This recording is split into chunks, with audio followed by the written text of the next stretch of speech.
राज्यामध्ये दिवसेंदिवस पाणी टंचाई भीषण होत चालली आहे। गोडभर पाण्यासाठी लोकांना वणवण फिरावं लागते, तर कुठे विहिरीमध्ये उतरून पाणी भरण्याची वेळ सुद्धा महिलांवर आली आहे। डोंगर दऱ्यातून पाणी आणण्याची गावकऱ्यांवर वेळ। राणी गावात पाणी भरण्यासाठी सार्वजनिक नळांवर गावकऱ्यांची गर्दी। चंद्रपुरात 12 टँकरनं पाणी पुरवठा, 90 ठिकाणी टाक्या बसवल्या। 12 टँकरमधून दररोज 180 फेऱ्या मारत पाणी पुरवठा।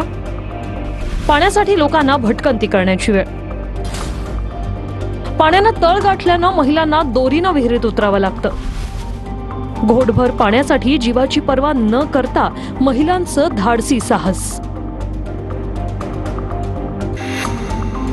नागपूरच्या कळमना परिसरात पाणी टंचाईचं भीषण वास्तव। कळमना भागात 10 दिवसाआड येतं पाणी, ड्रमच्या रांगा। औसा तालुक्यातल्या महादेववाडी गावात भीषण पाणी टंचाई। बोरवेल आणि विहिरी आटल्या, हंडाभर पाण्यासाठी जीवघेणी कसरत। रत्नागिरी जिल्ह्यात 14 गावातील गावकऱ्यांची पाण्यासाठी वणवण। नातूवाडी, गड नदी आणि अर्जुना धरणातील पाणीसाठ्यावर परिणाम।